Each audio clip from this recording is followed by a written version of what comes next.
गंदे पानी की सप्लाई को लेकर हाईकोर्ट ने दिल्ली जल बोर्ड को फटकार लगाई है। हाईकोर्ट ने कहा, आप लोगों को सीवर मिक्स पानी पीने के लिए कह रहे हैं। लोगों को सीवर मिक्स पानी मिल रहा है, इससे ज़्यादा बुरा क्या हो सकता है। जब तक कोई अदालत नहीं आ जाता, आप खुद वहां जाकर चेक भी नहीं करते। हाईकोर्ट ने योजना विहार इलाके में 16 अगस्त तक पुरानी पाइपलाइन बदलने के संबंध में सख्त निर्देश दिए हैं। पूर्वी दिल्ली में दिल्ली सरकार का बुलडोजर जमकर गरज रहा है। लोनी रोड पर शाहदरा की स्पेशल टास्क फोर्स ने अतिक्रमण के खिलाफ बुलडोजर कार्रवाई की।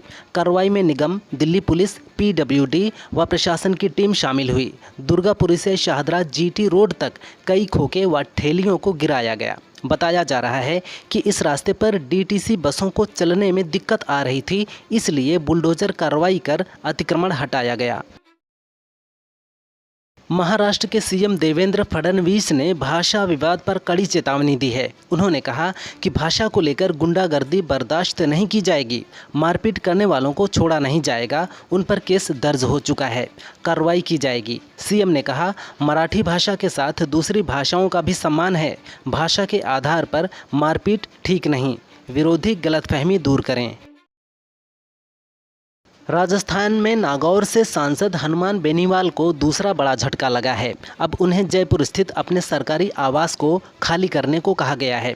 इससे पहले उनके नागौर स्थित निजी आवास की बिजली 11 लाख रुपए के बकाया बिल के चलते काट दी गई थी। झालुपुरा क्षेत्र में स्थित सरकारी आवास में हनुमान बेनीवाल अब तक रह रहे हैं, जबकि वह विधायक नहीं हैं। 11 जुलाई तक उन्हें आवास खाली करने को कहा गया है। राजस्थान के सीएम भजनलाल शर्मा ने एक बार फिर विवादास्पद बयान दिया है। इस बार उन्होंने आज़ादी की लड़ाई में कांग्रेस के योगदान को बढ़ा चढ़ाकर पेश किया। उनके इस बयान से बीजेपी में हड़कंप मच गया है। विपक्षी दल, खासकर कांग्रेस नेता, इसका जमकर मजाक उड़ा रहे हैं। हनुमान बेनीवाल ने तो साफ कह दिया है कि अगले चुनाव में भजनलाल शर्मा की किस्मत फिर नहीं चमकेगी। राजस्थान के पूर्व सीएम अशोक गहलोत ने चुनाव आयोग की कार्यप्रणाली पर सवाल उठाए हैं। उन्होंने कहा कि पहली बार चुनाव आयोग का रवैया इतना अशोभनीय रहा है। गहलोत ने आरोप लगाया कि देश की संवैधानिक संस्थाएं सरकार के दबाव में काम कर रही हैं। उन्होंने चेतावनी दी कि विपक्ष की अनदेखी करना देश के लिए खतरनाक होगा। नीमच में टेस्ट ड्राइव के बहाने एक बदमाश नई स्कूटी लेकर फरार हो गया। मनासा मार्ग स्थित गांव गिरदौड़ा स्थित शोरूम संचालक विनोद नागदा ने बताया कि एक अज्ञात व्यक्ति उनके शोरूम पर आया। उसने खुद को रामपुरा का निवासी बताया और बातचीत के दौरान उसने स्कूटी की टेस्ट ड्राइव की मांग की और नई स्कूटी लेकर फरार हो गया। पुलिस अब सीसीटीवी फुटेज के आधार पर आरोपी की तलाश कर रही है। बागेश्वर धाम के पीठाधीश्वर पंडित धीरेन्द्र कृष्ण शास्त्री ने कल अपना 29वां जन्मदिन मनाया। दूर दूर से भक्त गढ़ा ग्राम पहुँचे। हालांकि परसों हुए हादसे के बाद उन्होंने अपना जन्मदिन बेहद ही साधारण तरीके से मनाया। शास्त्री ने अपने जन्मदिन पर भक्तों से उपहार के बदले ईंट मांगी।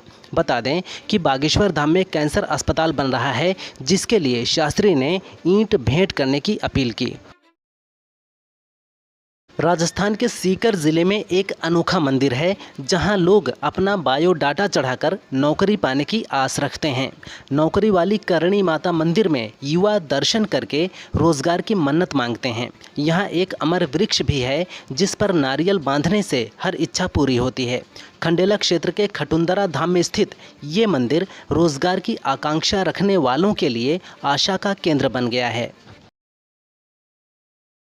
मध्य प्रदेश में महिलाएं आगामी दिनों में शॉपिंग मॉल, बाजार और कारखानों में नाइट शिफ्ट कर सकेंगी। सरकार जल्द ही सशर्त मंजूरी दे सकती है। इस दौरान महिलाओं की सुरक्षा की जिम्मेदारी संस्था के मालिक की होगी। इस फैसले से महिला कर्मचारियों की आर्थिक प्रगति होगी। साथ ही कारोबारियों और उद्योगपतियों को अपने यूनिट्स का कारोबार बढ़ाने में मदद मिलेगी। हालांकि शॉप में 10 से ज़्यादा महिलाएं नियुक्त होनी चाहिए।